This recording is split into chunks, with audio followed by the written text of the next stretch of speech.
साथियों नमस्कार। साहित्य मंजूषा में मैं सचिन आप सभी का स्वागत करता हूं। यहाँ हम नेट जर्व के पेपर टू हिंदी विषय के प्रीवियस ईयर क्वेश्चंस की एनालिसिस देख रहे थे। और आज हम जून 2024 का जो कैंसल पेपर था उसके तीसरे भाग को देखेंगे। अभी तक हमने जून 2025, दिसंबर 2024 और जून 2024 का पेपर का एनालिसिस कर लिया है। और आज हम चौथे पेपर का जो है जून 2024 का जो कैंसल पेपर है उसके आखिरी भाग यानी तीसरे भाग को देखने जा रहे हैं। इससे पहले हमने 1 से लेकर 60 तक के प्रश्नों की एनालिसिस देख ली है। आज हम इस वीडियो में 61 से लेकर 90 तक की संख्या के प्रश्नों को देखेंगे। साथियों आपका दिसंबर 2025 का जो एग्ज़ाम है वो 6 जनवरी को आयोजित हुआ है, निश्चित हुआ है। और वह शिफ्ट सेकंड में है और आपका एडमिट कार्ड भी आउट हो चुका है, तो जाकर प्लीज़ आप उसे डाउनलोड कर लें। तो मैं उम्मीद करता हूँ कि जो कुछ यहाँ एनालिसिस के दौरान जो प्रीवियस ईयर क्वेश्चंस के जो तथ्य बताए जा रहे हैं, वे आपको कहीं न कहीं एग्ज़ाम में ज़रूर मदद करेंगे। और अगर आप हमारे इस चैनल पर नए हैं, तो हमारे इस चैनल को सब्सक्राइब ज़रूर करें। तो चलिए हम बिना किसी देरी के आज के प्रश्न की तरफ बढ़ते हैं। आज का पहला प्रश्न और इस जून 2024 के कैंसल्ड पेपर का 61वां प्रश्न है। सूची 1 का सूची 2 से मिलान करना है। सूची 1 में अमीर खुसरो रचित पहेली है और उस पहेली का उत्तर दूसरी सूची में है। ठीक है। आना जाना उसका भाई जिस घर जाए लकड़ी खाए, अरथ तो इसका बूझेगा मुँह देखो तो सूझेगा, एक राजा की अनोखी रानी नीचे से वह पीवे पानी। ये यहाँ से डिवाइड है। मिला रहे तो नर रहे, अलग होए तो नार, सोने का सरंग है कोई चतुरा करे विचार। ठीक है, बहुत आसान उत्तर हैं पहेली के। तो अमीर खुसरो की पहेलियाँ हैं और उसके उस उधर उत्तर दिया गया है। तो आप बताएं क्या हो सकता है इसका उत्तर। तो देखिए, आना जाना उसका भाई जिस घर जाए लकड़ी खाए। ठीक है, आरी आरी को जो है जिस घर भी जाती है तो लकड़ी काटती है और लकड़ी काट काट के लकड़ी खा जाती है, ऐसा अर्थ यहाँ बताया गया है। अर्थ तो इसका बूझेगा मुंह देखो तो सूझेगा। शीशे में जब कोई दर्पण में अपना चेहरा देखता है तो उसका अपना मुंह दिखाई देता है। एक राजा की अनोखी रानी नीचे से वह पीवे पानी। दिए की बाती जो है, दिया की जो बत्ती होती है, जब किसी दिए में तेल उसका रखा जाता है तो वो नीचे से पानी जैसे पी जाती है, वैसा है। मिला रहे तो न रहे, अलग होए तो नार, सोने का सा रंग है कोई चतुरा करे विचार। ये चने के बारे में कहा जा रहा है। तो इसका जो उत्तर हो जाएगा 4, 1, 3 और 2, इसका पहला ही उत्तर हो जाएगा। ठीक है, ये अमीर खुसरो के बारे में है। अमीर खुसरो का जो जन्म है साथियों वो 1255 माना जाता है। ठीक है, ये आप याद रखेंगे, 1255। और मृत्यु इनका 1325 माना जाता है। ठीक है, कहाँ पे? एटा उत्तर प्रदेश में इनका जन्म माना जाता है।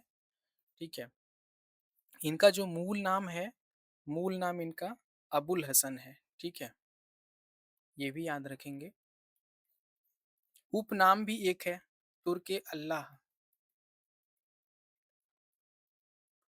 ठीक है, इनके गुरु निज़ामुद्दीन औलिया हैं। ठीक है, हम जानते हैं। और इन्हीं की मृत्यु पर यानी अपने गुरु की मृत्यु पर ही उन्होंने वह दोहा लिखा था, गोरी सोवे सेज पर मुख पर डारे केस, चल खुसरो घर आपने रहन भई चहुँ देश। ठीक है, अमीर खुसरो ने जो है पहेलियाँ लिखी हैं, मुकरियाँ लिखी हैं और 2 सखुने भी लिखे हैं। इनकी और पहेलियों में जैसे एक प्रश्न आया था पिछले वर्षों के, जब मैं एनालिसिस कर रहा था तो वहाँ मैंने देखा कि एक पहेली आया था, गोरी सुंदर पातली केहर काले रंग, 11 देवर छोड़कर चली जेठ के संग। बहुत ही रोचक पहेली है, इसका बहुत मायने है। जो अपनी कृषि व्यवस्था से जुड़ा है, जो ग्रामीण समाज से जुड़ा है, वो इसका बहुत आसानी से उत्तर दे देगा। ठीक है, तो ये अरहर की दाल उसका उत्तर होगा, हमने देखा था। और ये मुकरियाँ भी कहते हैं और 2 शकुने भी कहते हैं। तो 2 शकुनों में उसका उदाहरण एक देखिए, जूता पहना नहीं, समोसा खाया नहीं। तो इसका उत्तर क्या होगा? तला न था। जूता क्यों नहीं पहना? क्योंकि उसके नीचे तला नहीं था। और समोसा खाया नहीं क्योंकि अ, वो तला नहीं गया था तेल में। तो इस तरीके से सूखने 2 शकुने के बारे में यानी 2 बातें कही जाती हैं और दोनों का लगभग एक ही ढंग से उत्तर निकलता है। और मुकरिया में मुकर जाना, मुकर कर बातें कहना, ये आता है। जैसे लिपट लिपट के वाके सोई, छाती से लगा के रोई, दाँत से दाँत बजे तो ताड़ा, ए सखी साजन ना सखी जाड़ा। ठीक है, ये मुकरिया है, मुकर कर उत्तर देना मुकरिया है। 2 शकुनों में 2 बातें कही जाती हैं और उनका उत्तर 2 उन दोनों का उत्तर एक ही होता है। और पहेली तो हमने देख ही लिया, ठीक है। और इनके बारे में जो महत्वपूर्ण तथ्य है कि इन्होंने जो है दिल्ली के सिंहासन पर 11 राजाओं का आरोहण देखा था। यानी 11 राजाओं को आते और जाते हुए देखा था। सिंहासन पर बैठते हुए और उनके पतन को देखा था। ठीक है। अगला प्रश्न, भारत भारती के वर्तमान खंड के उपखंडों के शीर्षक हैं। ठीक है। भारतवर्ष की श्रेष्ठता, कृषि और कृषक, रईसों के सपूत, शुभकामना, धर्म की दशा। ठीक है। तो भारत भारती में जो है 3 खंड हैं, हम देखते हैं। उन्होंने लिखा है अतीत खंड और वर्तमान खंड और भविष्य खंड। ठीक है, भविष्यत खंड। तो वर्तमान खंड के बारे में बात कर रहा है। इसी तरह अतीत खंड में भी जो जितने सारे उपखंड हैं उनके शीर्षकों को हम याद रखेंगे और भविष्य के खंड को भी। तो यहाँ पर देखिए, वर्तमान खंड में हम देखते हैं कि कृषि और कृषक है, रईसों के सपूत है और धर्म की दशा है। तो यहाँ पर बी, सी और ई इसका उत्तर हो जाएगा। भारत भारती हम जानते हैं कि मैथिली शरण गुप्त की रचना है। ठीक है। और इसका जो रचना काल है यानी प्रकाशन वर्ष है वो 1912 है। ठीक है। इसकी रचना मुसद्दसे हाली और ब्रजमोहन दत्तात्रेय कैफीकृत भारत दर्पण। ठीक है। ब्रजमोहन दत्तात्रेय के भारत दर्पण के प्रेरणा स्वरूप मानी जाती है। और मैथिली शरण गुप्त का जन्म हम देख लें कि 1886 ईस्वी में हुआ था और 1964 ईस्वी में निधन हुआ था। ब्रज भाषा से में ये रसिकेंद्र उपनाम से कविताएं लिखते थे। और बंगला में मधु नाम से लिखते थे। महात्मा गांधी ने इन्हें राष्ट्रपति कवि की उपाधि दी। ठीक है। महात्मा गांधी ने राष्ट्र कवि की उपाधि दी। तो साथियों, मैथिली शरण गुप्त की और भी जितनी रचनाएं हैं भारत भारती के अलावा जो बहुत महत्वपूर्ण है, उनके उन काव्य संग्रहों को हम जरूर याद रखेंगे। जो उनकी कविताएं रंग में भंग हो, किसान हो, झंकार हो, यशोधरा हो, साकेत हो, जयद्रथ वध हो, तो ये सभी का जो है हम प्रकाशन वर्ष के हिसाब से जब हम पढ़ें तो जरूर ध्यान रखें इनको। ठीक है। अगला प्रश्न देखिए, सूची 1 के साथ सूची 2 का मिलान कीजिए। उपन्यासकार हैं और एक तरफ और एक उनके उपन्यास हैं। इला चंद्र जोशी, यशपाल, भगवती चरण वर्मा, गुलेशर खां सानी। मनुष्य के रूप, निर्वासित, सांप और सीढ़ी, आखिरी दाव। देखिए, पिछली वीडियो में जब हम 31 से लेकर 60 तक के संख्या के प्रश्नों को देख रहे थे तो वहाँ हमने यशपाल के उपन्यासों का जिक्र करते हुए मनुष्य के रूप का भी उल्लेख किया था।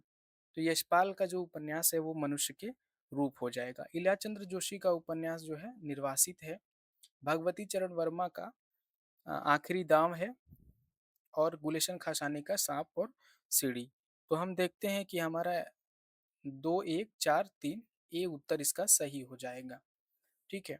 तो इसी प्रकार यशपाल के जितने सारे उपन्यास हैं, भगवती चरण वर्मा के हों, चाहे इलाचंद जोशी के हों और गुलेशन खासानी के हों, इन सभी के उपन्यासों को हमें जरूर याद रखना है।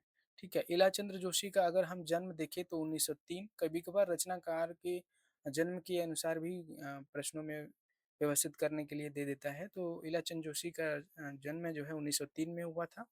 यशपाल का भी 1903 है। भगवती चरण वर्मा का 1905 है और गुलेशन खासानी का 1933 है। ठीक है। ये इनका जन्म के अनुसार जो है हम देखते हैं कि इनका सन है। तो हमने कहा कि इन सभी के जो और उपन्यास हैं उन सभी को हम जरूर याद रखेंगे। जैसे यशपाल के दादा कामरेड, देशद्रोही, दिव्या पार्टी कामरेड, भगवती चरण वर्मा के बहुत महत्वपूर्ण जिसमें हम 2 3 का नाम लें, जिसमें टेढ़े मेढ़े रास्ते हैं। ठीक है। और भूले बिसरे चित्र, सीधी सच्ची बातें। ठीक है। इलाचंद्र जोशी का हम देखते हैं कि घृणामयी और सन्यासी, पर्दे की रानी, जिप्सी बहुत महत्वपूर्ण उपन्यास है इलाचंद जोशी का। गुलेशर खां सानी का जो सबसे महत्वपूर्ण है, उसमें पत्थरों में बंद आवाज़ और काला जल, है ना? ये बहुत महत्वपूर्ण उपन्यास है। पत्थरों में बंद आवाज़ 1964 में आता है और काला जल 1965 में आता है।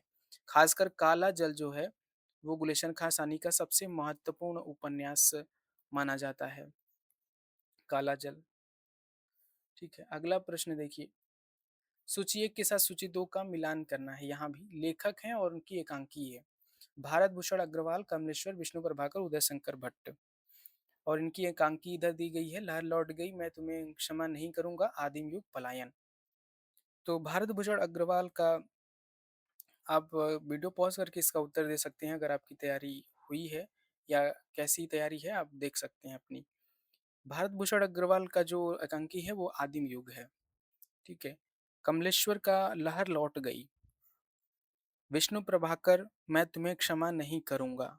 उदय शंकर भट्ट का पलायन। तो हम देखते हैं कि यहाँ पर 3 1 2 4 पहला ही उत्तर इसका सही हो जाएगा, ए सही हो जाएगा। ठीक है। तो भारत भूषण अग्रवाल का अगर हम जन्म देखते हैं तो वो 1919 में, और भारत भूषण जो है तार सप्तक के कवि हैं। साथियों, तार सप्तक 4 प्रकाशित हुए हैं और ये तार सप्तक 1943 में आता है। उसके बाद दूसरा सप्तक, तीसरा सप्तक, चौथे सप्तक। इन सभी सप्तकों में जो कवि हैं सातों 7 संग्रहित हैं। हर सप्तक में 7 संग्रहित हैं, तो हमारे पास कुल 28 कवि हैं। और उन सभी के हम ज़रूर मतलब याद रखें कि वो किस सप्तक में शामिल हैं। एक प्रश्न तो मेरे ख़्याल से डेफ़िनेटली यहाँ से किसी न किसी हिंदी से संबंधित एग्ज़ाम में आता ही है। और पहले नेट में बहुत पूछता था, अभी भी पूछ रहा है, मैं देख रहा हूँ। तो आप इसे यहाँ से ज़रूर तैयार करें। कमलेश्वर का जो जन्म है हम देखते हैं कि वो 1932 में होता है। ठीक है। और विष्णु प्रभाकर का जो जन्म है वो 1912 है। और उदय शंकर भट्ट 1898, इसमें सबसे बड़े उदय शंकर भट्ट ही हैं। ठीक है। तो यहाँ पर जितनी एकांकी हैं और भी भारत भूषण अग्रवाल की, वो हम याद रखेंगे। और सबसे बड़ी बात है कि भारत भूषण अग्रवाल कवि के रूप में ज़्यादा प्रख्यात हैं, तो उनकी जो अ, जागते रहो, मुक्ति मार्ग, अप्रस्तुत मन, ये इनकी कविता संग्रह है, रचनाएं, इनको हम याद रखेंगे। इसी प्रकार इन सभी की जितनी रचनाएं हैं वे जरूर याद रखेंगे। अगला प्रश्न, बंगाल क्लब की साहित्यिक गोष्ठी के लिए शरत चंद्र चट्टोपाध्याय ने कौन सी रचना लिखी थी? पंडित जी, नारी का इतिहास, काशीनाथ और परिणीता। ठीक है। ये जो प्रश्न है, शरत चंद्र चट्टोपाध्याय ने कौन सी रचना लिखी थी? ये जो है आवारा मसीहा पुस्तक से प्रश्न बना है। और आवारा मसीहा के जो रचनाकार हैं, ये एक जीवनी है। ठीक है। इस जीवनी के जो रचनाकार हैं वो विष्णु प्रभाकर हैं। और अभी हमने बताया कि विष्णु प्रभाकर का जो जन्म है वो 1912 में हुआ था। आवारा मसीहा जो है शरत चंद्र चट्टोपाध्याय के जीवन पर आधारित है। और यहीं से वो प्रश्न बना है कि बंगाल क्लब की साहित्यिक गोष्ठी के लिए शरत चंद्र चट्टोपाध्याय ने कौन सी रचना लिखी थी? तो उन्होंने नारी का इतिहास नामक पुस्तक लिखी थी। आवारा मसीहा को विष्णु प्रभाकर ने 3 खंडों में बांटा है, जिसमें पहला खंड जो है वो दिशांत है। सॉरी, माफ करिएगा। जो पहला इसका भाग है, आवारा मसीहा को 3 खंडों में बांटा, पहला ही यही है, दिशाहारा। ठीक है। शरत चंद्र चट्टोपाध्याय को पहले दिशा का हारा बताया गया है, क्योंकि उन्हें दिशा का वो दिशाहारा मालूम पड़ते हैं।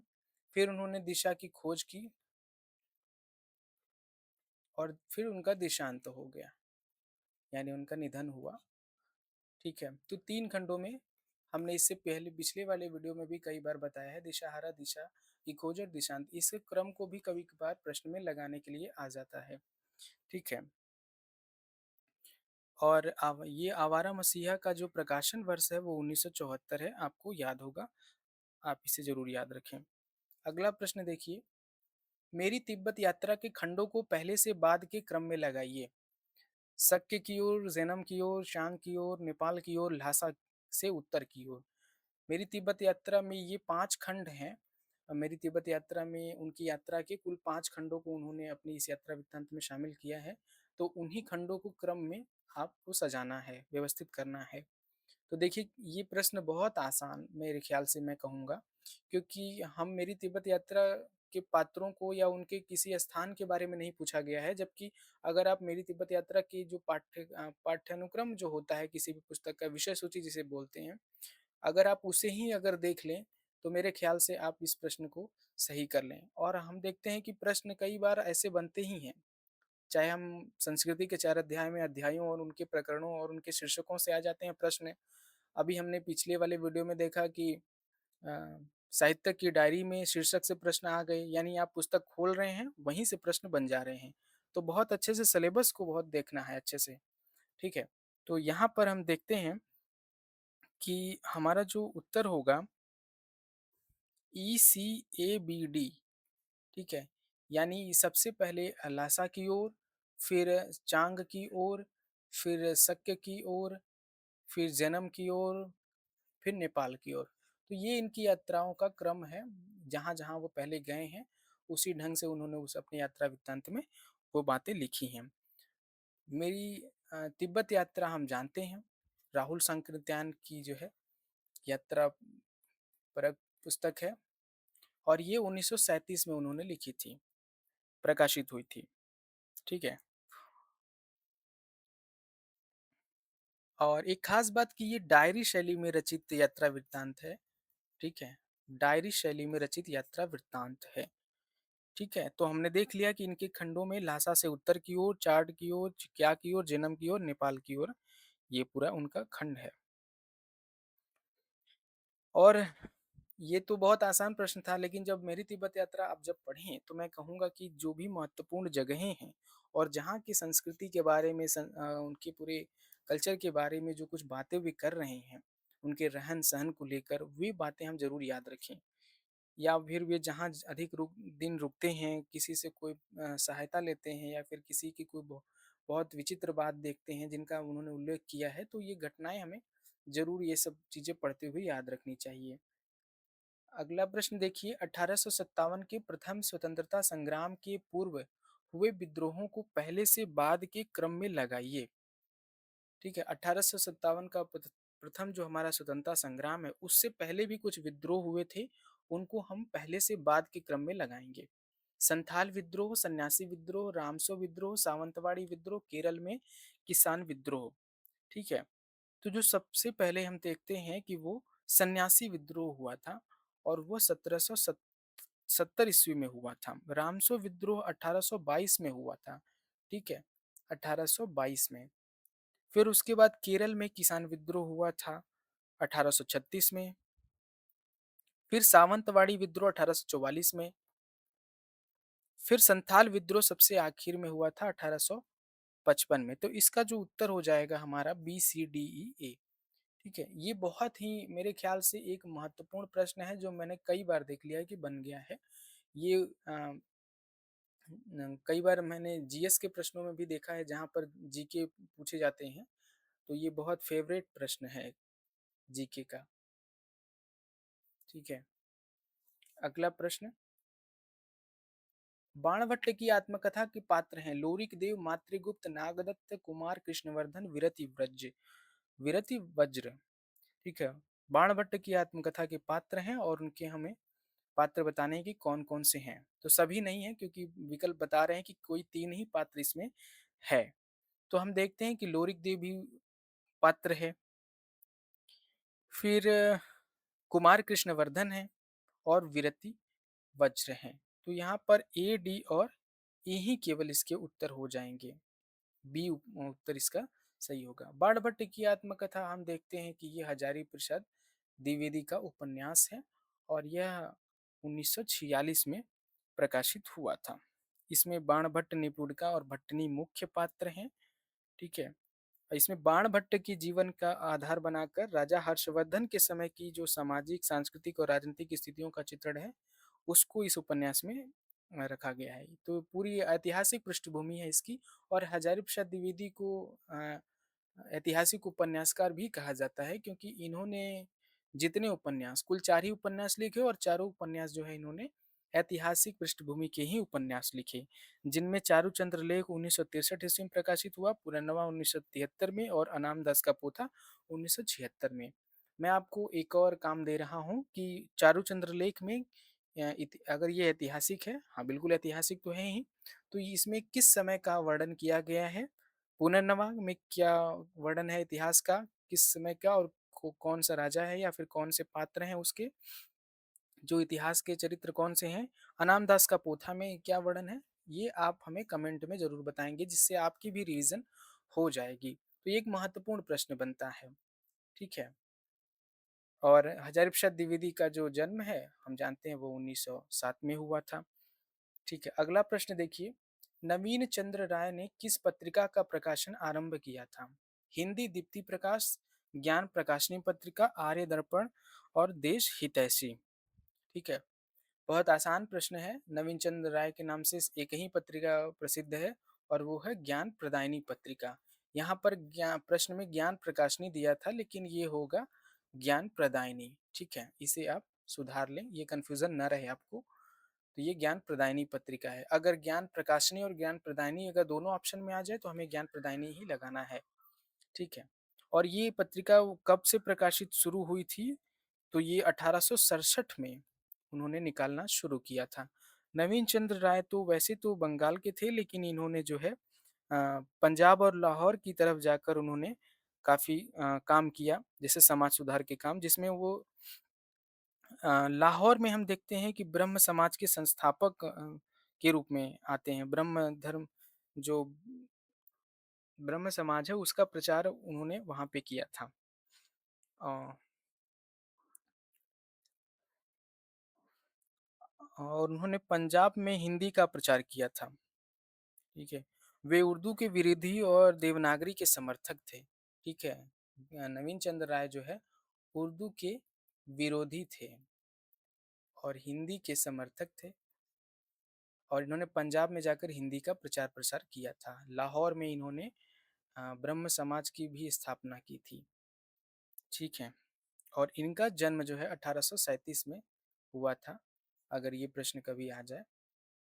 कई बार प्रश्न आता है, जैसे ज्योतिबा फुले, राजा राम मोहन राय, विवेकानंद, नवीन चंद्र राय का अगर उसमें शामिल हो जाए कि इनके पहले से बाद के जन्म काल के अनुसार वे क्रम में लगाइए, तो हम इससे ज़रूर याद रखेंगे। अगला प्रश्न देखिए, हिया जरत रहत दिन रैन, अमा की डरिया कोयल बोले तनिक न आवत चैन।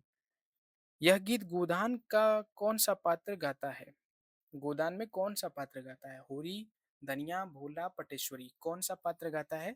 तो हम देखते हैं कि यह जो गीत है, हिया जरत रहत दिन रैन, आम की डरिया कोयल बोले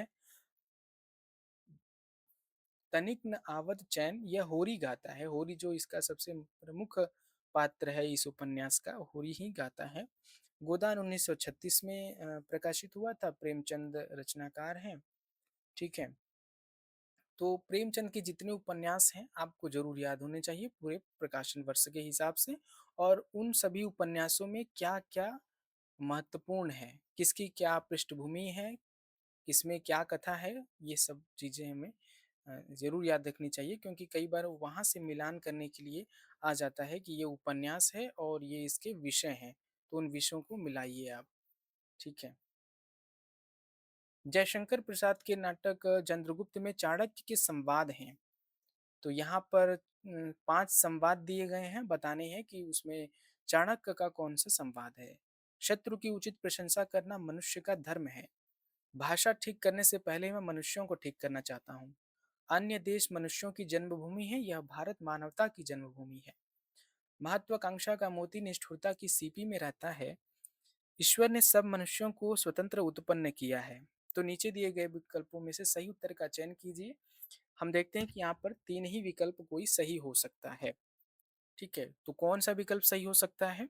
हम देखते हैं कि भाषा ठीक करने से पहले मैं मनुष्यों को ठीक करना चाहता हूँ, ये चाणक्य कहता है, ठीक है? कि भाषा पहले बाद में देखेंगे, पहले मनुष्यों को ठीक करना ज़रूरी है, क्योंकि अगर मनुष्य ठीक रहेंगे तो उनकी भाषा भी ठीक हो जाएगी। फिर वो कहता है महत्वाकांक्षा का मोती निष्ठुरता की सीपी में रहता है। है ना? चंद्रगुप्त को वो काफ़ी निष्ठुर बनाने की कोशिश करता है, क्योंकि वो क्योंकि राजा महत्वाकांक्षी अगर होगा तो राज्य चल नहीं पाएगा। तभी वो यह संवाद देता है उसके सामने ही कि महत्वाकांक्षा का जो मोती होता है वो निष्ठुरता की सीपी में रहता है ना? कि अगर आप निष्ठुर रहेंगे तभी सही रहेगा। और महत्वाकांक्षा तभी पूरी होगी जब आप निष्ठुर रहकर ही चीज़ें करेंगे।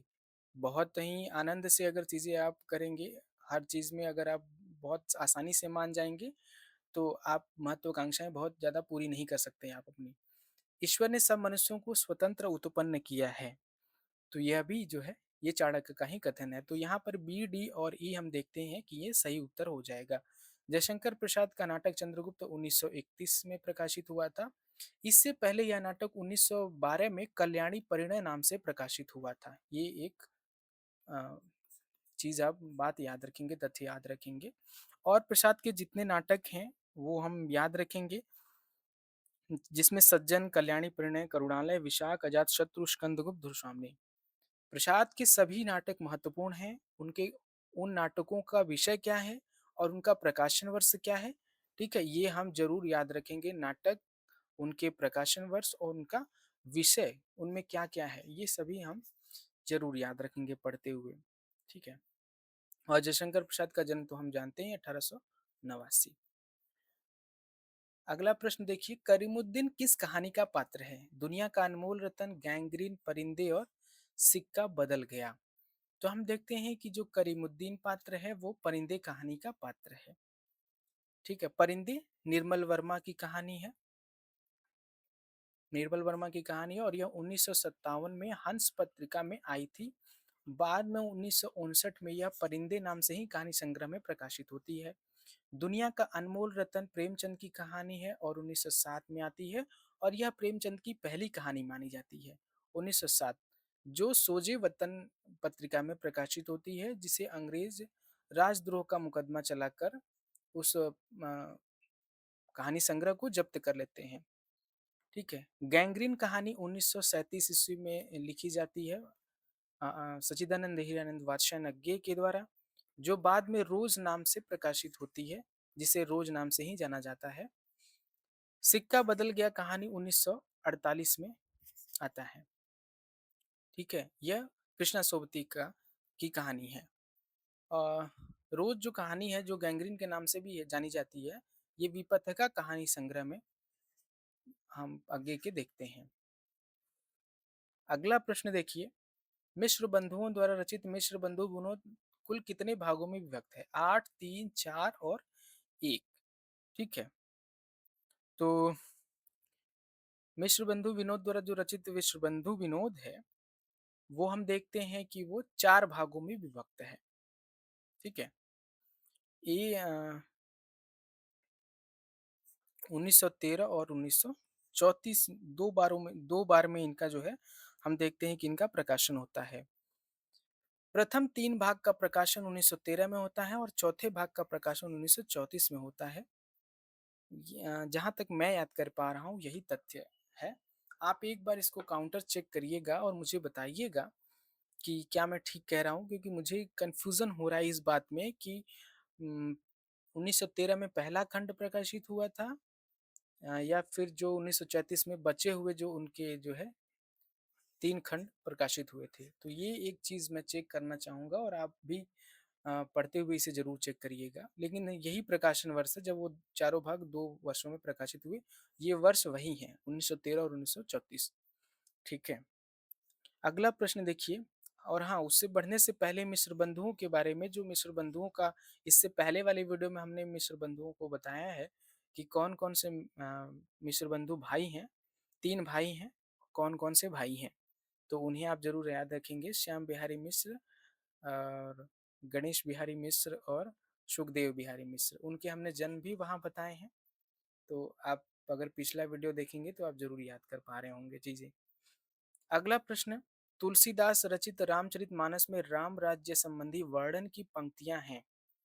रामचरितमानस में के उत्तर कांड में राम राज्य की अवधारणा दी गई है और उसमें राम राज्य से संबंधित पंक्तियां हैं। उन्हें ही बताना है कि कौन कौन सी पंक्तियां हैं। वे 3 पंक्तियां हैं यहाँ पे 5 विकल्पों में। नहीं भय शोक न रोग बड़े भाग मानुष तन पावा, सब गुणगण्य पंडित सब ज्ञानी, देत ईस बिनु हेत स्नेही, सब उदार सब पर उपकारी। ठीक है, तो देखिए, नहीं भय शोक न रोग, राम राज्य में किसी को भय और कोई शोक और कोई रोग नहीं है। तो ए, और बड़े भाग मानुष तन पावा नहीं है। सब गुणगण्य पंडित सब ज्ञानी, सभी जो गुणज्ञ है वे सब पंडित हैं, ज्ञानी हैं।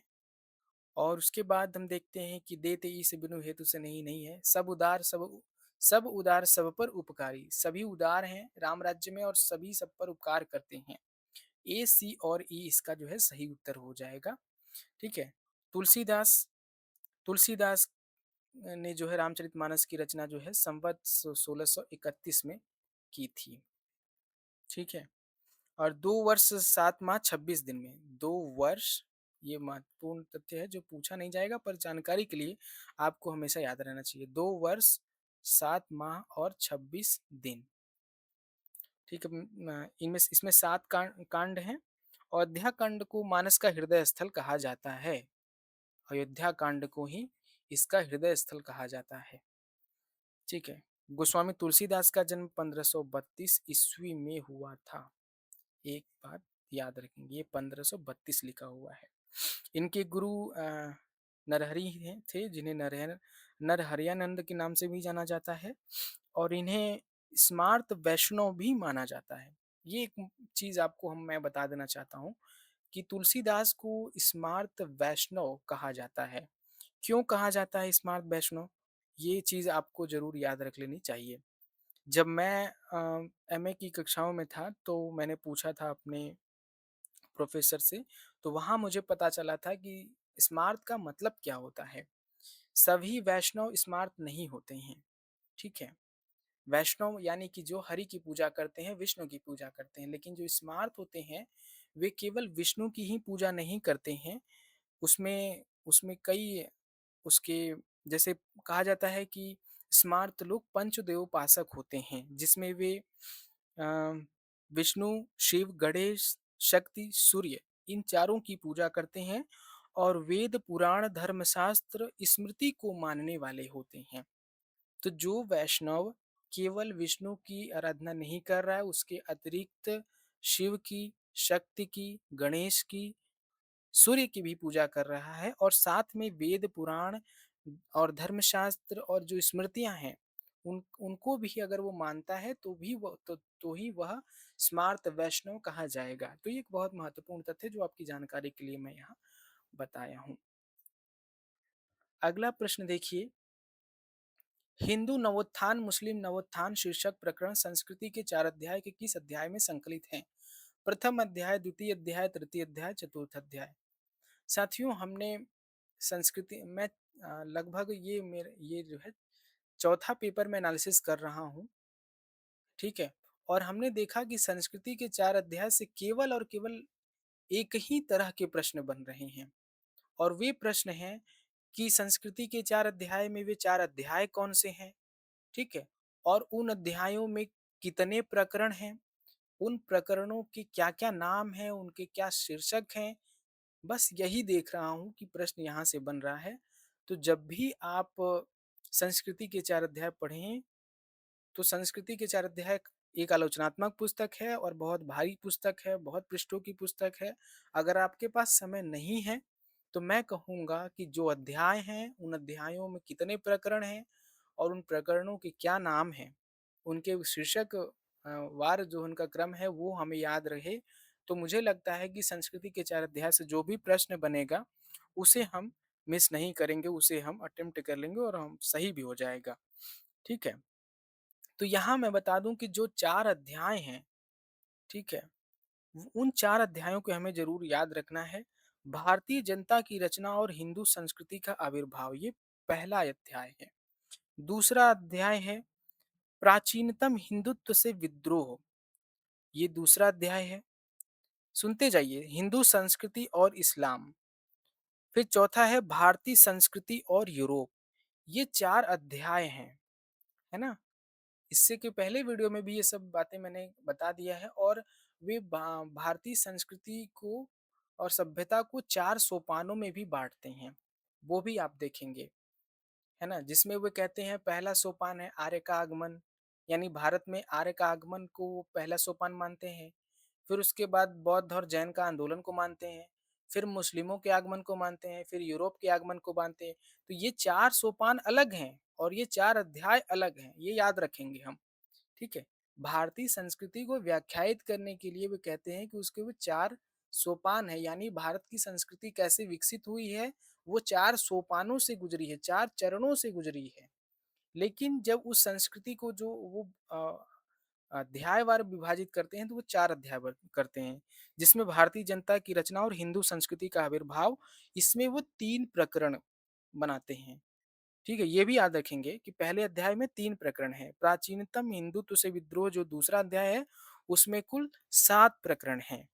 फिर हिंदू संस्कृति और इस्लाम में कुल 12 प्रकरण हैं। फिर चौथा जो अध्याय है भारतीय संस्कृति और यूरोप, उसमें कुल 17 प्रकरण हैं। ठीक है, इसे हम याद रखेंगे बहुत अच्छे से। तो यहाँ पे कुल कितने हो जाएँगे? 7 3 10 10 30 10 40, 40 और ये 9, कुल 49 प्रकरण हैं इसमें, है ना? संस्कृति के 4 अध्याय में कुल कितने प्रकरण हैं? 4 अध्यायों को कुल 49 प्रकरणों में बाँटा गया है और किस अध्याय में कितने प्रकरण हैं, अगर मिलाने के लिए आ जाए, तो आप इस तरह ज़रूर इसको पढ़ेंगे, हम समझते हैं। सूची 1 के साथ सूची 2 का मिलान करना है। सूची 1 में भ्रमर गीत सार के पद की प्रथम पंक्ति है और पद के ऊपर उल्लिखित राग का नाम है ना? देखिए कितना ही कैसा प्रश्न बना है। पंक्ति किस रचनाकार की है या उस पंक्ति का में किसी पद का क्या अर्थ है, ये सब कुछ नहीं पूछा गया है। भ्रमर गीत सार को जो संकलित किया है आचार्य रामचंद्र शुक्ल ने, तो उसमें उन्होंने हर पद के ऊपर उसका राग लिखा हुआ है। वहां से ये प्रश्न बना है। ठीक है? और इस राग से इसका क्या ताल्लुक है, ये हो सकता है संगीत के लिए बहुत ज़रूरी हो, लेकिन परीक्षा के दृष्टिकोण से मुझे नहीं लगता कि ये बहुत परीक्षार्थियों के काम की बात होगी कि कौन-सी पंक्ति किस राग से संबंध रखती है। फिर भी देखिए, आयो घोष बड़ो व्यापारी, आये जोग सिखावन पाणे, हमारे हरि हारिल की लकड़ी, हम तो कान केली की भूखी। ठीक है? तो यहाँ हम देखते हैं कि आयो घोष बड़ो व्यापारी में जो है राग काफ़ी है। आयो जोग सिखावन पाड़े में राग नट है। हमारे हरि हारिल की लकड़ी राग सारंग है। हम तो कान केली की भूखी राग धनाश्री है। तो इसका जो उत्तर हो जाएगा 2 1 4 3 हो जाएगा। सी इसका उत्तर हो जाएगा। है ना? सूरदास की रचना है भ्रमर गीत सार। भ्रमर गीत का संपादन किया है आचार्य रामचंद्र शुक्ल ने और उसमें एक बहुत विस्तृत भूमिका लिखी है जो हमें पढ़नी ही चाहिए। सूरदास का जन्म जो है 1478 ईस्वी में हुआ था, निधन जो है इनका 1583 ईस्वी में हुआ था। भक्ति काल की कृष्ण भक्ति शाखा के बहुत महत्वपूर्ण कवि हैं, इनके गुरु वल्लभाचार्य हैं। इन्होंने सुरसागर, सुरसरावली और साहित्य लहरी आदि की रचना की है। और भ्रमर गीतसार की जो रचना है, अगर कभी पूछ लिया जाए कि भ्रमर गीतसार की रचना कब इन्होंने की है, तो 1535 ईस्वी में इन्होंने जो है भ्रमर गीतसार की रचना की है। अगला प्रश्न देखिए, हस्तलिखित पद में कौन सा समास है? कर्म तत्पुरुष, करण तत्पुरुष, संप्रदान तत्पुरुष और अपादान तत्पुरुष। ठीक है, तो अगर आप समास पढ़े हैं, समास के बारे में जानते हैं, तो आप निश्चित ही बता सकते हैं कि हस्तलिखित जो है, हस्तलिखित का मतलब पहले समझे कि हस्तलिखित का मतलब क्या है।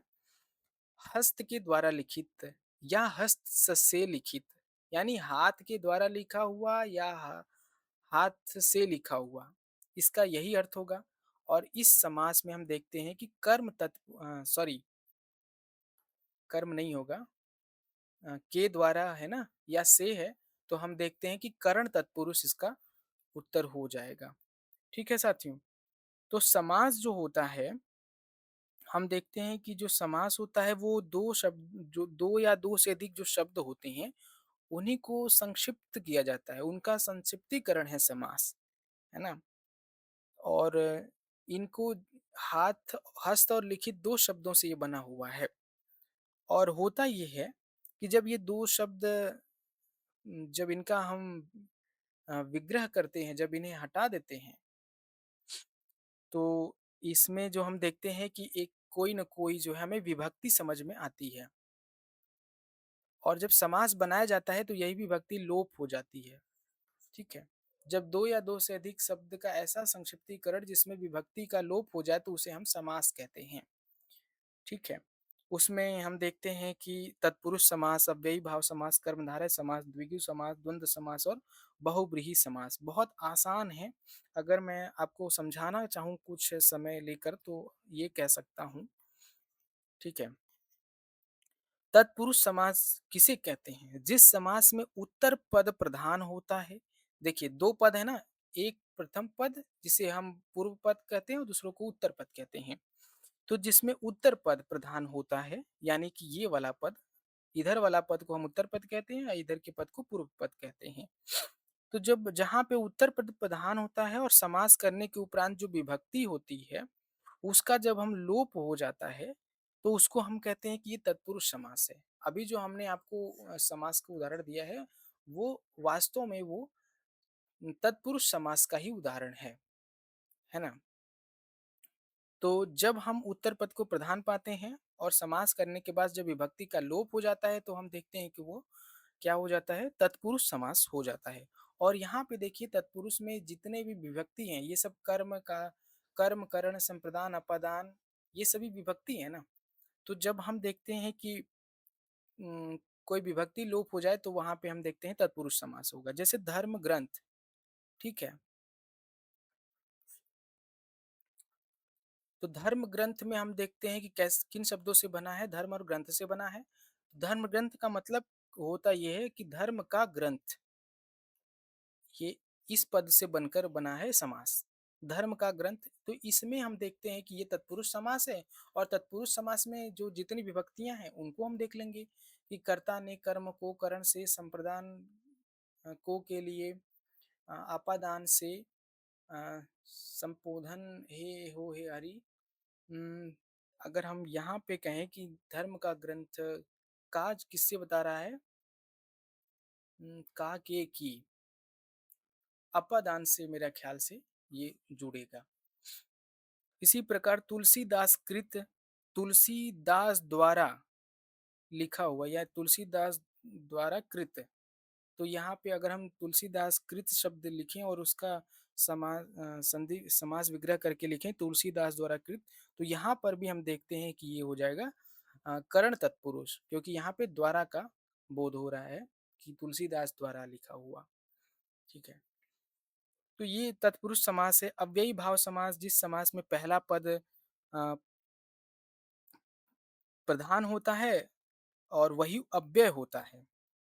अव्यय मतलब जिसका व्यय नहीं किया जा सके। जैसे जन्म से लेकर शब्द का अगर हम समास बनाएँ तो आजन्म बन जाएगा, ठीक है?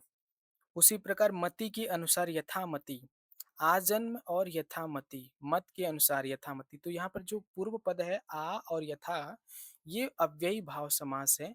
इनमें हम कोई बदलाव नहीं कर सकते। आ को हम ओ नहीं कर सकते, यथा को हम यथो नहीं कर सकते, तो उन्हें हम अव्यय नहीं कर सकते उनका।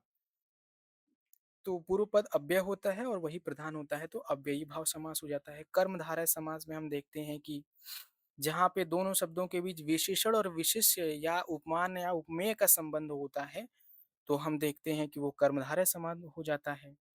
जैसे कमल के समान नयन, कमल किसके समान है? नयन के समान है। तो यहाँ पे हम देखते हैं उपमान और उपमेय का संबंध है, तो कर्मधारय समास हो जाएगा। द्विगु समास में पहला पद संख्यावाचक विशेषण का होता है, जैसे त्रिलोक यानी 3 लोकों का समाहार, तो यहाँ पे संख्या है। और द्वंद्व समास में हम देखते हैं कि दोनों पद प्रधान होते हैं और विग्रह करने के बाद उनमें जो है तथा, अथवा और या और प्रयोग देखने को मिलता है। जैसे अन्न जल, अन्न जल को हम ऐसे लिखते हैं, ये समास रूप है इस दरअसल, मतलब इसका होता है अन्न और जल, ठीक है? तो अन्न और जल और गायब हो जाता है समास जब बनता है तो। इसी प्रकार हम देखते हैं कि बहुब्रीहि समास है, जिस समास में दोनों पद प्रधान नहीं होते और दोनों के मिलने से एक विशेष अर्थ की प्रयुक्ति होती है। जैसे महान और वीर, जो महान वीर है महावीर, और महावीर कौन है? हम जानते हैं कि वे महावीर हमारे हनुमान है, ठीक है? तो इस प्रकार से थोड़ा-सा मैंने समास के ऊपर प्रकाश डाला है, तो आप जब पढ़ें तो ज़रूर ध्यान देकर पढ़ें। कमानी के लज्जा सर्ग की पंक्तियाँ दी गई हैं। कमानी का जो लज्जा सर्ग है हमारे पाठ्यक्रम का हिस्सा है और वो पंक्तियाँ कौन-कौन सी हैं, हमें यहाँ बताना है। प्राणी कटुता को बाँट रहा जगती को करता अधिक दीन, वन गुहा कुंज मरु अंचल में हूँ खोज रहा अपना विकास। मैं एक पकड़ हूँ जो कहती ठहरो कुछ सोच विचार करो, इस निविड़ निशा में संस्कृति की आलोकमयी रेखा क्या है, नारी तुम केवल श्रद्धा हो। विश्वास रजत नग पग तल में पीयूष स्रोत सी बहा करो जीवन के सुंदर समतल में। तो यहाँ पर हम देखते हैं कि कामायनी की जो लज्जा सर्ग में जो पंक्तियां हैं वो मैं एक पकड़ हूँ जो कहती ठहरो कुछ सोच विचार करो इस निविड़ निशा में संस्कृति की आलोकमयी रेखा क्या है, नारी तुम केवल श्रद्धा हो विश्वास रजत नग पग तल में। तो जब कभी जैसे यहाँ पे इस चीज से आपको कभी कंफ्यूज किया जा सकता है कि जैसे नारी तुम केवल श्रद्धा हो तो हमें लगता है कि यह श्रद्धा सर्ग से होगा, लेकिन ये आपको याद हो जानी चाहिए कि ये लज्जा सर की पंक्ति है। तो यहाँ पर जो विकल्प सी है, सी डी और ई जो है वही इसका उत्तर होगा। कामायनी प्रसाद की महाकाव्य है, प्रसाद की रचना है जो 1936 में इन्होंने लिखी थी। ठीक है, इसमें मुख्य पात्र मनु, श्रद्धा, इड़ा और कुमार हैं। इसमें हम देखते हैं कि कुल 15 सर्ग हैं। पिछले वीडियो में हमने बताया था कि कामायनी के जो 15 सर्ग हैं, वे आपको पूरे तरीके से याद होने चाहिए, क्रमवार याद होने चाहिए, है ना? चिंता, आशा, श्रद्धा, काम, वासना, लज्जा, कर्म, ईर्ष्या, इड़ा, स्वप्न, संघर्ष, निर्वेद, दर्शन, रहस्य और आनंद। इनका जो जितने ढंग से आप जिस ढंग से आप याद करना चाहें उसे याद करें, और सबसे आसान तरीका यही है कि आप लिख कर याद करें। लिख कर याद करेंगे तो जो डेफिनेटली आपको याद हो जाएगा। इसमें मुख्य रस हम देखते हैं कि वो निर्वेद है ना? जिसे हम रस शांत रस का स्थायी भाव है निर्वेद। तो हम इसको देखते हैं कि रस जो है इसमें शांत रस मुख्य है। मुख्य छंद इसमें तांटक छंद है। ये सब बातें भी मैं पहले की वीडियो में बता चुका हूँ, फिर से आपको बता रहा हूँ। अगर आप पिछले वीडियो को नहीं देखे हैं तो आप ज़रूर देखें, जिससे कि जो बातें मैं पहले बताया हूँ और अभी भी बताता जा रहा हूँ तो उससे आपकी बहुत अच्छे से रिवीजन होता जाएगा, है ना? कामायनी की जो कथा वस्तु का जो आधार है वो ऋग्वेद है, छांदोग्य है, उपनिषद है, शतपथ ब्राह्मण और श्रीमद् भागवत है। इसमें मनोभावों को पात्रों के रूप में रूपांतरित करके रचा गया है। और जयशंकर प्रसाद के जितने महत्वपूर्ण रचनाएं हैं, जिसमें उर्वशी, वन मिलन, प्रेम पथुक, चित्राधार, झरना, आंसू, लहर, इन सभी को याद रखेंगे, प्रकाशन वर्ष के अनुसार याद रखेंगे। अगला प्रश्न, किस काव्य शास्त्री ने काव्य स्वादन की अंतिम स्थिति को भोजकत्व कहा है? अभिनव गुप्त, भट्टलोलट, भट्टनायक और शंकुक। तो भोजकत्व से किसका संबंध है? तो हम देखते हैं कि भोजकत्व से संबंध भट्टनायक का है। ठीक है। भरत मुनि के रस की व्याख्या 4 विद्वानों ने की है। ठीक है, जिसमें भट्टलोलक, भट्टनायक, शंकुक और अभिनव गुप्त हैं। इन चारों ने जो उन्होंने हम देखते हैं कि उन्होंने जो रस की व्याख्या की है, जिसमें वे विभावानुभाव अनुभाव संचारी संयोगाद रस निष्पत्ति का जो श्लोक दिया है, इसमें जो संयोग और निष्पत्ति का जो शब्द है, उसको लेकर अलग-अलग विद्वानों ने कहा कि संयोग का ये अर्थ है और निष्पत्ति का ये अर्थ है। तो अलग-अलग विद्वानों ने संयोग और निष्पत्ति को अलग-अलग रूपों में व्याख्यायित किया, क्योंकि भरत मुनि ने संयोग और निष्पत्ति को बहुत अच्छे से व्याख्यायित नहीं किया है। तो अलग-अलग जो काव्यशास्त्री हैं, जो भारतीय काव्यशास्त्री हैं, उन्होंने जो है इसे व्याख्यायित किया है अपने-अपने ढंग से। ये एक भारतीय काव्यशास्त्र जो आपका सिलेबस है, पाठ्यक्रम है, उसका एक बहुत महत्वपूर्ण टॉपिक है और आप इसे ज़रूर याद रखेंगे। और ये जो रस सूत्र के जो व्याख्याता हैं, इनको हम इसी ढंग से पढ़ेंगे कि इन्होंने जो है इनका क्या दर्शन है, इन्होंने क्या व्याख्या दी है और इनकी क्या निष्पत्ति है, उनकी निष्पत्ति का अर्थ क्या है। ठीक है। भट्टलोलक की जो हम देखते हैं कि जो भट्टलोलट हैं, उनका जो दर्शन है, वो मीमांसा है, दर्शन, और शंकुक का न्याय है।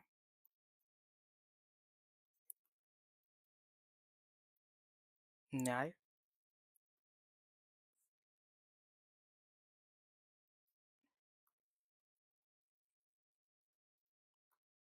शंकु का न्याय है।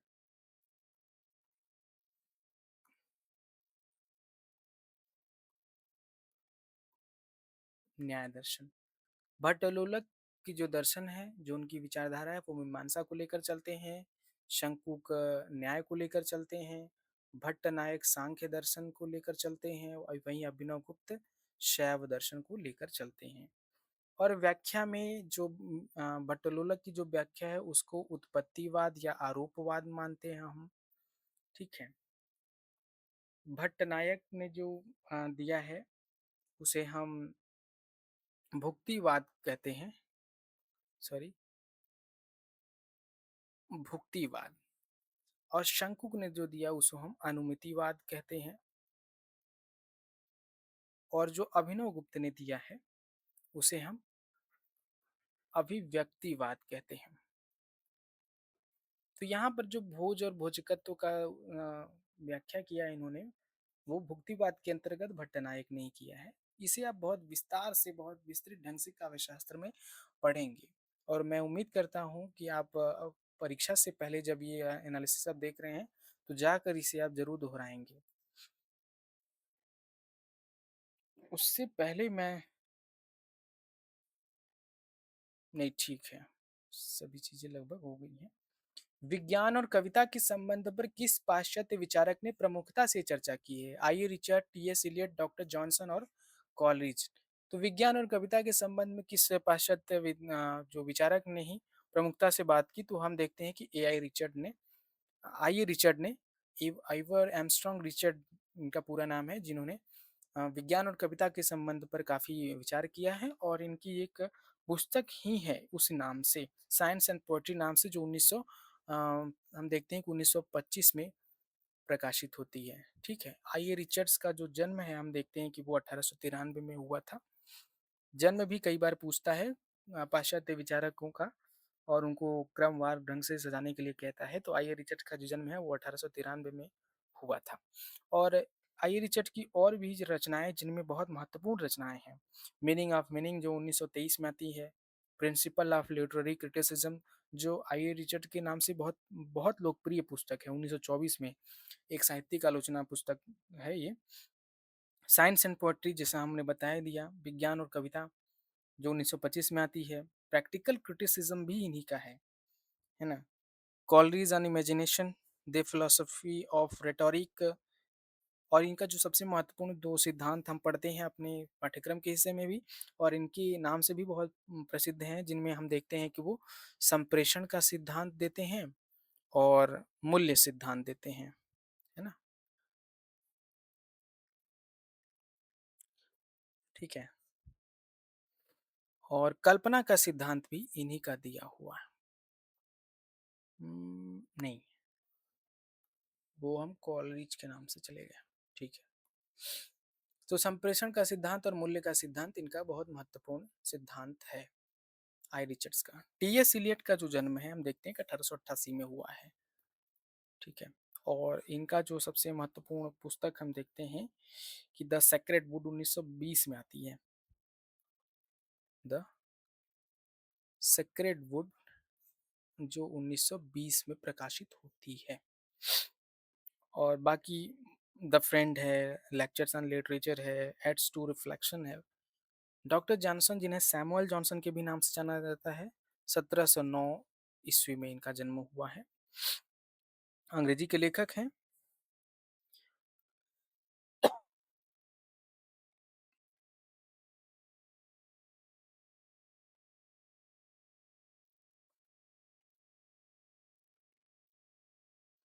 कॉलरिज का जन्म 1772 में हुआ है।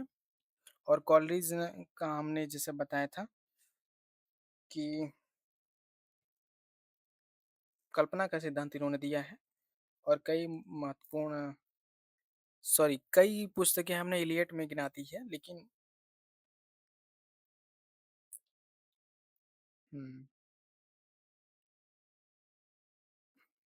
जैसे lecture on literature, the friend और एड्स टू रिफ्लेक्शन, ये सभी जो है वो कॉलेज की पुस्तकें हैं और कल्पना का सिद्धांत इनका हम जानते ही हैं। कॉलरिज ने कल्पना, रम्य कल्पना और प्राथमिक कल्पना, गौण कल्पना, रम्य कल्पना, फैंटेसी को इन्होंने रम्य कल्पना कहा है, इमेजिनेशन कल्पना को कहा है। तो ये चीज़ें हम देखते हैं कॉलरिज के यहाँ। सैमुअल टेलर कॉलरिज नाम है पूरा इनका। 1772 में जन्म है इनका। अगला प्रश्न देखिए, सूची एक के साथ सूची दो का मिलान करना है। सूची एक में संवाद है और कुछ गीत की पंक्तियां दी गई हैं और वो संवाद किसका है ये बताना है। धनवानों के हाथ में एक ही माप है, वे विद्या, सौंदर्य, बल, पवित्रता और तो क्या हृदय को भी उसी से मापते हैं। वह माप है उनका ऐश्वर्य। जिस राष्ट्र और समाज से हमारे सुख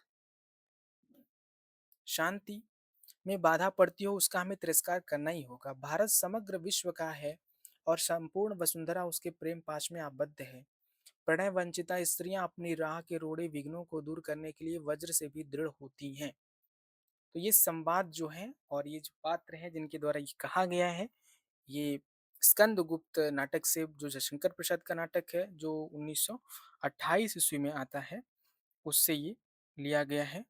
तो बताना है कि ये किसका संवाद है। ठीक है, तो हम देखते हैं कि जो पहला संवाद है वो हम देखते हैं कि वह देवसेना कहती है कि धनवानों के हाथ में एक ही माप है, वे विद्या, सौंदर्य, बल, पवित्रता सबको एक ही नाप से मापते हैं। देवसेना ऐसा कहती है। जिस राष्ट्र और समाज से हमारी सुख शांति में बाधा पड़ी तो उसका हमें तिरस्कार करना ही होगा। तो ये हम श्रमण कहता है। ठीक है, भारत समग्र विश्व का है और संपूर्ण वसुंधरा इसके प्रेम पास में आबद्ध है। ये धातुसेन कहता है, जो श्रीलंका का जो है राजकुमार है। और प्रणय वंचिता स्त्रियां अपनी राह के रोड़ों विघ्नों को दूर करने के लिए वज्र से भी दृढ़ हो सकती हैं। विजया, ठीक है, मालव की राजकुमारी है। तो यहाँ पर हम उत्तर देखते हैं 2, 4, 1, 3, इसका पहला उत्तर सही हो जाएगा। तो 1928 में इसका स्कंदगुप्त का जो है रचना काल है। ठीक है, और जो भी महत्वपूर्ण गीत हैं स्कंदगुप्त में वे किसके द्वारा गाए गए हैं ये जरूर हम याद रखेंगे। और गीतों के कई बार क्रम भी पूछ दे रहा है तो उस क्रम को भी याद रखने की कोशिश करेंगे। पर बहुत ज़्यादा परेशान नहीं होना है इन सब प्रश्नों से। सूची एक के साथ सूची दो का मिलान करना है। यहाँ पर भी मिलान ही करना है। संवाद दिए गए हैं और कुछ गीत की पंक्तियां दी गई हैं, उनके वक्ता या पात्र से मिलान करना है। चना हाकिम सब्जो खाते, सब पर दूना टिकस लगाते, कोकिल बायस एक सम, पंडित मूरख एक, प्रकट सभ्य अंतर छलधारी, सोई राजसभा बल भारी, लाख टका के वाला जोबन गाहक सब ललचाएं। इधर पात्र हैं गोवर्धन दास, घासीराम, मछली वाली और महंत। ठीक है, क्या क्या कहता है, कौन क्या कहता है हम देखते हैं कि चना हाकिम सब्जो खाते, सब पर दूना टिकस लगाते, जो घासीराम है जो चूरन बेच रहा है वो कहता है इस बात।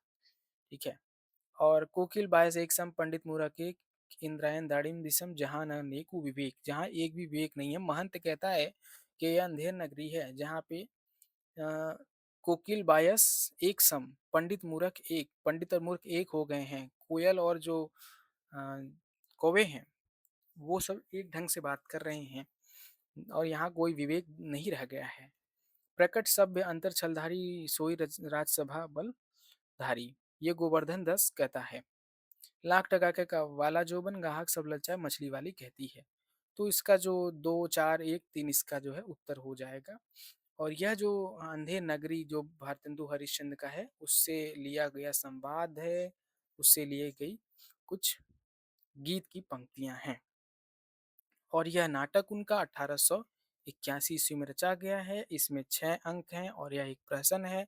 सभी 6 अंकों को हमने पिछले वीडियो में बताया है। फिर से एक बार उनका रिवीजन करा दे रहे हैं। उन 6 अंकों का नाम पूछा जाता है, उनका क्रम भी पूछा जाता है। तो उनका बाह्य प्रांत से शुरू होता है, फिर बाजार में जाता है अंक, फिर जंगल में, फिर राजसभा में, फिर रण में और शमशान में।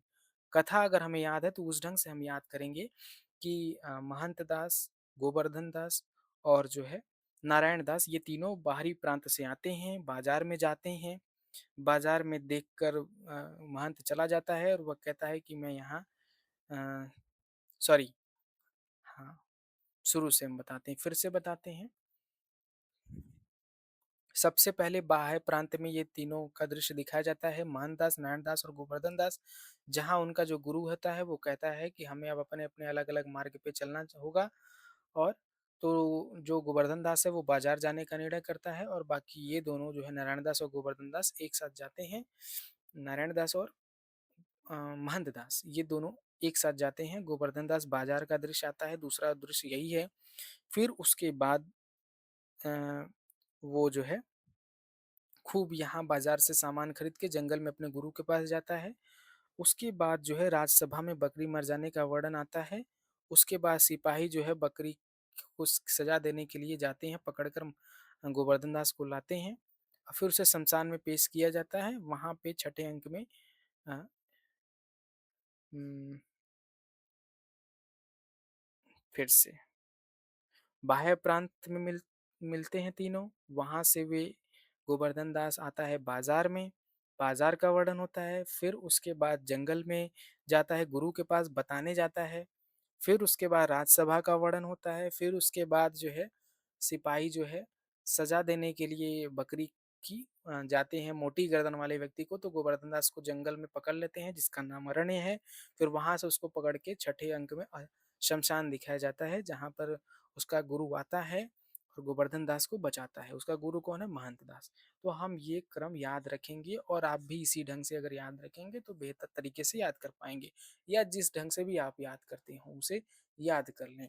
कई बार प्रश्न यहाँ से बने हुए हैं और भारतेंदु हरिश्चंद्र के जितने नाटक हैं, उनको हम पढ़ते हुए उनके कौन से मौलिक नाटक हैं और कौन से अनुदित नाटक हैं, उनके क्या क्रम हैं और उनमें क्या-क्या विषय के नाटक हैं, वो हम ज़रूर याद रखेंगे पढ़ते हुए।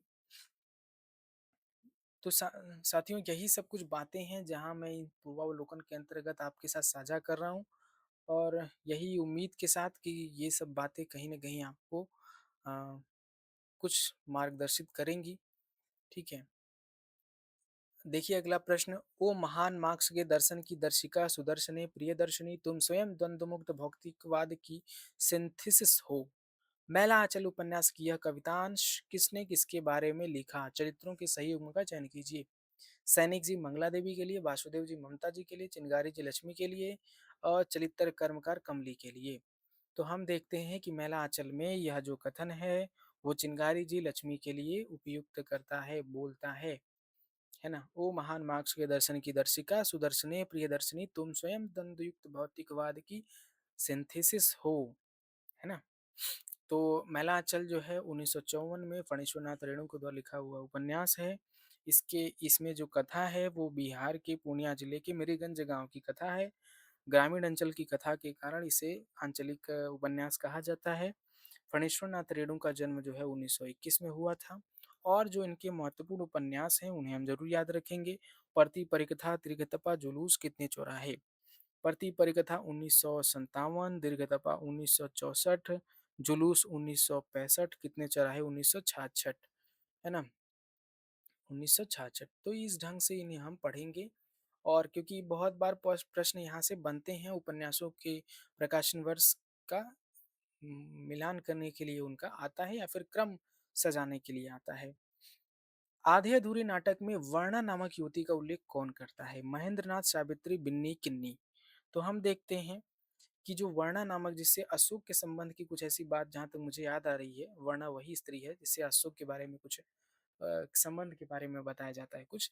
तो वर्णा नाम की जो युवती का उल्लेख करता है वो जो सबसे छोटी लड़की है सावित्री की, किन्नी, बड़ी बेटी बिन्नी और छोटी किन्नी ही करती है। ठीक है, आधे अधूरी का जो रचना काल है वो 1969 है। मोहन राकेश की यह नाटक है और उसके अलावा आषाढ़ का एक दिन का रचना काल हम देखते हैं कि 1958 है और लहरों के राजहंस 1963 है। ये कुछ चीजें हैं जो आपको याद रखनी चाहिए, है ना? अगला प्रश्न देखिए, महादेवी वर्मा के निम्नलिखित में से किस निबंध संकलन का केंद्रीय विषय स्त्री मुक्ति है? भारतीय संस्कृति के स्वर श्रृंखला की कड़ियां, क्षुरदा, साहित्यकार की आस्था और अन्य निबंध है। बहुत महत्वपूर्ण प्रश्न है और यह स्त्री मुक्ति से संबंधित जो विषय उनका श्रृंखला की कड़िया में है। हम देखते हैं यह इनका निबंध आलोचनात्मक ग्रंथ है। 1900 देखते हैं हम, ये 42 में आता है ना? और हम जानते हैं कि महादेवी वर्मा का जन्म 1907 में हुआ है। हम्म, और महादेवी वर्मा की जितनी कविता संग्रह हैं और जो भी रेखा चित्र हैं और जो भी निबंध हैं वे हमें जरूर याद होने चाहिए। तो यहाँ पर इसका समय हम यहाँ कुछ बताएं तो आपको साहित्यकार की आस्था और अन्य निबंध 1962 में आती है। क्षणदा भी इनका निबंध के रूप में आलोचनात्मक पुस्तक है। भारतीय संस्कृति के स्वर भी, ठीक है। तो महादेवी वर्मा से संबंधित जो भी चीजें हैं, चाहे वो कविता हैं, उनके संग्रह हैं, चाहे रेखा चित्र हैं, चाहे संस्मरण हैं, वे सब हमें याद होने चाहिए, क्योंकि ये हमारे पाठ्यक्रम में लगी हुई हैं, है ना? ये छायावाद में हिंदी साहित्य के इतिहास में भी है और उसके उस ढंग से हम देखते हैं कि उसमें भी है, ठीक है। तो हमने देखा कि महादेवी वर्मा के जितने रचनाएं हैं वे हमारे लिए जरूरी हैं, ठीक है। अगला प्रश्न देखिए, रामविलास शर्मा की निम्नलिखित रचनाओं को प्रथम प्रकाशन वर्ष के अनुसार पहले से बाद के क्रम में लगाइए, ठीक है। रामविलास शर्मा की यहाँ पे कुछ आलोचनात्मक रचनाएं हैं। भारतेंदु हरिश्चंद्र, भारतेंदु युग और हिंदी भाषा की विकास परंपरा, भाषा और समाज, महावीर प्रसाद द्विवेदी और हिंदी नवजागरण, निराला की साहित्य साधना भाग 2। नीचे दिए गए विकल्पों में से सही उत्तर का चयन करना है और हमें प्रकाशन वर्ष के अनुसार, प्रथम प्रकाशन वर्ष के अनुसार इनके क्रम को लगाना है, ठीक है। तो हम यहाँ देखते हैं कि जो भारतेंदु हरिश्चंद्र है, इनका जो है 1953 में आता है, सबसे पहले यही आता है। फिर उसके बाद भाषा और समाज 1961 में आता है। उसके बाद भारतेंदु युग और हिंदी भाषा की विकास परंपरा 1975। निराला की साहित्य साधना भाग 2, ठीक है, 1976। निराला की साहित्य साधना 3 भागों में है। उनका जो दूसरे भाग की जिसकी बात की गई है वहां पे 1976 है। महावीर प्रसाद द्विवेदी और हिंदी नवजागरण 1977 में आता है, ठीक है। तो इस हिसाब से हमारा जो उत्तर हो जाएगा वो दूसरा हो जाएगा, ए सी बी ई और डी, ठीक है। इसी प्रकार जितने और आलोचनात्मक ग्रंथ है रामविलास शर्मा के, वो हमें जरूर याद होने चाहिए। रामविलास शर्मा का जन्म 1912 में हुआ है और ये तार सप्तक के कवि हैं, ठीक है, जो 1943 में आया था। इनकी जो और आलोचनात्मक पुस्तकों में हमें याद रखना चाहिए, प्रेमचंद जो उनका 1941 में आता है। प्रेमचंद और उनका युग 1952 में आता है। प्रगतिशील साहित्य की समस्याएं 1954 में आता है। रामचंद्र शुक्ल और हिंदी आलोचना 1955 में आता है, ठीक है। अगला प्रश्न देखिए, प्रथम प्रकाशन वर्ष के अनुसार निम्नलिखित पत्रिकाओं को पहले से बाद के क्रम में लगाइए। हिंदी प्रदीप, बिहार बंधु, भारत बंधु, हिंदुस्तान, देश हितैषी। साथियों, पत्रकारिता से यानी हिंदी जो पत्रकारिता है उसके जो सन को लेकर, या फिर उसके क्या कौन संपादक हैं, या वो कहाँ से संपादित होती है, या फिर वह उसका प्रकार क्या है, यानी वह साप्ताहिक है, मासिक है, पाक्षिक है, या दैनिक है। इन तरह से पत्रिकाओं से प्रश्न बनते हैं, तो आप पत्रिकाओं से यह चीज जरूर याद रखेंगे, ठीक है। हम देखते हैं कि जो हिंदी प्रदीप का जो प्रकाशन होता है वो 1877 में होता है, ठीक है, 1877 में होता है। और बालकृष्ण भट्ट इसके संपादक है और यह मासिक पत्रिका है, ठीक है, मासिक पत्रिका है। बालकृष्ण भट्ट, ठंड के कारण हाथ चल नहीं रहा है। बिहार बंधु जो है केशव राम भट्ट का 1872 में आता है और यह भी जो है मासिक है, केशव राम भट्ट, ठीक है। भारत बंधु बाबू तोताराम का 1874 में, 1874 का ये साप्ताहिक पत्रिका है, किसका? बाबू तोताराम। एनालिसिस देखते हुए ये भी फायदा होता है कि चीज़ें हमें याद होती जाती हैं। अगर हमने एक बार भी पढ़ा है या नहीं भी पढ़ा है तो चीज़ें एक बार दिमाग में रहती हैं कि ये सब का प्रकाशन कौन है, संपादक कौन है। हिंदुस्तान का हम देखते हैं कि राजा रामपाल सिंह, राजा रामपाल सिंह 1879 में निकालते हैं। देश हितैषी के संपादक का उल्लेख नहीं है पर यह 1879 में आती है, ठीक है। तो इस हिसाब से हमारा जो उत्तर हो जाएगा बी सी ए और E D, B C A D. ठीक है। अरस्तु के विरेचन सिद्धांत की तुलना किस भारतीय काव्यशास्त्री के सिद्धांत से की जाती है? क्षमेंद्र, अभिनव गुप्त, महिम भट्ट और विश्वनाथ। तो जो अरस्तु ने विरेचन का सिद्धांत दिया था, जिसमें वह कहता है कि ट्रेजेडी जो होता है, जो त्रासदी होता है, जो त्रासदी पूर्ण जो काव्य होता है, जो नाटक होता है, वो विरेचन करता है, हमारे भावों का विरेचन करके उसको निकाल देता है। यानी हमारे अंदर का जो भय है, हमारे अंदर का जो शोक है, संताप है, उसको विरेचित कर देता है, उसको निकाल देता है। तो उसी तरह की भारतीय काव्यशास्त्र में भी एक सिद्धांत दिया था अभिनव गुप्त ने। ठीक है, तो अरस्तु के विरेचन सिद्धांत की जो तुलना है वो अभिनव गुप्त के सिद्धांत से की जाती है। ठीक है, तो अभिनव गुप्त का जो समय है वो 10वीं शती है। समय याद रखना जरूरी है भारतीय काव्य शास्त्रियों में। क्षेमेंद्र जो है, इनका समय 11वीं शती है और इनके जो शिक्षा गुरु हैं वो अभिनव गुप्त ही हैं। 11वीं शती है। ठीक है। महिम भट्ट का जो समय है हम देखते हैं कि वो भी 11वीं शती ही है। ठीक है। और आचार्य विश्वनाथ का जो समय है 14वीं शती है। ठीक है। अभिनव गुप्त का हम जानते हैं कि उनकी जो रचना है अभिनव भारती, तंत्रालोक, ध्वन्यालोक आदि है। आचार्य क्षमेंद्र औचित्य संप्रदाय के जनक माने जाते हैं, है ना? जिसमें उनका जो रचना है कवि कंठाभरण, दशावतार चरित्र महत्वपूर्ण है। आचार्य विश्वनाथ का तो हम जानते हैं कि साहित्य दर्पण बहुत महत्वपूर्ण कृति है। ठीक है। और महिम भट्ट का व्यक्ति विवेक नामक ग्रंथ बहुत महत्वपूर्ण है। इनका पूरा नाम राजानक महिम भट्ट था। और व्यक्ति विवेक इनका काव्यशास्त्र के इतिहास में मील का पत्थर माना जाता है महिम भट्ट का। ठीक है, इनका समय देख लिया, उनकी कुछ रचनाएं देख ली और क्षेमेंद्र औचित्य संप्रदाय के जनक माने जाते हैं। अर्धमागधी प्राकृत के संबंध में सत्य कथन है। जैन आचार्यों ने शास्त्रों की रचना में इस भाषा को अपनाया। इसका तत्कालीन रूप मथुरा के आसपास व्यवहृत होता था। स श के स्थान पर श का प्रयोग अर्धमागधी की प्रमुख विशेषता है। अर्धमागधी प्राकृत की स्थिति मागधी और शौरसेनी प्राकृतों के बीच मानी गई है। अर्धमागधी प्राकृत के अर्धमागधी अपभ्रंश से अवधि बोली का संबंध माना जाता है। तो आपको बताने हैं कि इनमें से तीन ही कथन सही हैं और अर्धमागधी के संबंध में बताने हैं आपको तो कौन कौन से कथन सही हैं। तो साथियों, जो अर्धमागधी है वो मध्य भारतीय आर्य परिवार की एक भाषा है जो संस्कृत और आधुनिक भारतीय भाषा के बीच एक कड़ी के रूप में जानी जाती है और माना जाता है कि यह मगध की साहित्यिक और बोलचाल की कभी भाषा थी, लेकिन इसके नाम से जैसा लगता है कि यह आधे मगध में बोली जाती थी। ठीक है। या फिर मागधी भाषा के इसमें कुछ लक्षण पाए जाते हैं। ठीक है। अगर हम भाषा के विकास में देखें तो सबसे पहले संस्कृत आता है। ठीक है। उसके बाद पाली, प्राकृत, अपभ्रंश, फिर हिंदी का विकास होता है। तो उसी अपभ्रंश से पहले की जो भाषा प्राकृत है उसमें ही 5 प्राकृत माने जाते हैं। उन्हीं प्राकृत में जैसे 5 प्राकृत हैं शौरसेनी, पैसाची, महाराष्ट्री, मागधी, अर्धमागधी। इन सभी के 5 अपभ्रंश भी होते हैं। शौरसेनी अपभ्रंश, पैसाची अपभ्रंश, महाराष्ट्री अपभ्रंश, मागधी अपभ्रंश और अर्धमागधी अपभ्रंश। इनसे ही हम देखते हैं कि हिंदी की बोलियों का विकास हुआ है। प्राकृत से अपभ्रंश, फिर इन अपभ्रंशों से हिंदी की बोलियों का विकास होता है। तो ये जो अर्धमागधी प्राकृत है जिससे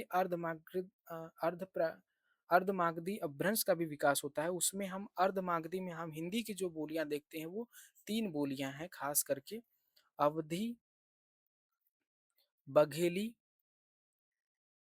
और छत्तीसगढ़ी। 3 जो है भाषा हम अर्धमागधी की हिंदी में देखते हैं। ठीक है।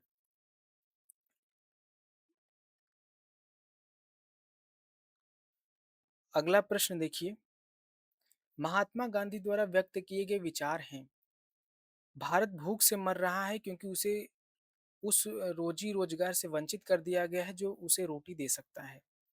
अस्पृश्यता जाति प्रथा की उपज नहीं है, नहीं बल्कि ऊंच नीच की उस भावना की उपज है जो हिंदू धर्म में घुस आई है और उसे भीतर तक खोखला कर रही है। यदि कोई ऐसा सत्य है जो मानवता से पूर्ण असंबद्ध है तो हमारे लिए वह पूर्णतः अस्तित्वहीन है। मेरा धर्म मनुष्य का धर्म है जिसमें परम अथवा अपरिमित का की व्याख्या मानवता के अर्थों में की जाती है। वे लोग जो यह कहते हैं कि धर्म की राजनीति से कोई संबंध नहीं है, यह नहीं जानते कि धर्म का मतलब क्या है। नीचे दिए गए विकल्पों में सबसे उपयुक्त उत्तर का यहाँ पर चयन करना है जो महात्मा गांधी के द्वारा व्यक्त किया गया है। तो हम देखते हैं कि महात्मा गांधी ने ही कहा था कि भारत भूख से मर रहा है क्योंकि उस उसे उस रोजी-रोज़गार से वंचित कर दिया है गया है जो उसे रोटी दे सकता है। ठीक है? दूसरा कथन महात्मा गांधी का नहीं दूसरा कथन महात्मा गांधी का ही है कि अस्पृश्यता जाति प्रथा की उपज नहीं बल्कि ऊंच-नीच की उस भावना की उपज है जो हिंदू धर्म में घुसाई है और उसे भीतर से खोखला कर रही है। और सी डी महात्मा गांधी का कथन नहीं है, जबकि ई कथन जो है, वो कहते हैं कि मैं मानता हूँ कि धर्म में राजनीति का स्थान होना चाहिए, लेकिन लोग धर्म और राजनीति को अलगाते हैं और वे उसका अर्थ नहीं जानते कि वास्तव में धर्म क्या होता है। धर्म को वे एक संप्रदाय की तरह लेते हैं, लेकिन धर्म को गांधी जी जो जिस जिस ढंग से लेते थे, वे कहते थे कि राजनीति का भी अपना धर्म होता है, जैसे मनुष्य का अपना धर्म होता है। तो उसी हिसाब से हम ये कथन को भी सही मान लेते हैं। तो ए, बी और ई जो है, ये तीनों ए विकल्प इसका सही हो जाएगा। महात्मा गांधी का जन्म हम जानते हैं कि 1869 में हुआ है, पोरबंदर गुजरात में और मृत्यु 1948 2 अक्टूबर और यहाँ पे 30 जनवरी, ठीक है? ये कुछ बातें थी और इनकी जो रचनाओं में जो महत्वपूर्ण पुस्तक है गांधी की हिंद स्वराज है और सत्य के प्रयोग सत्य के प्रयोग इनकी रचनाएँ हैं। तो साथियों ये रही जून 2024 के उस पेपर की एनालिसिस जो कैंसल हो गई थी, है ना?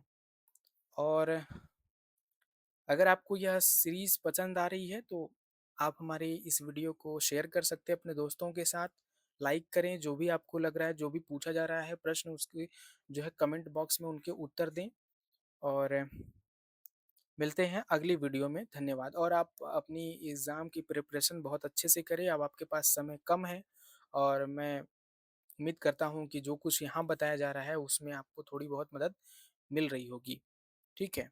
तो मिलते हैं अगली वीडियो में, नमस्कार, धन्यवाद।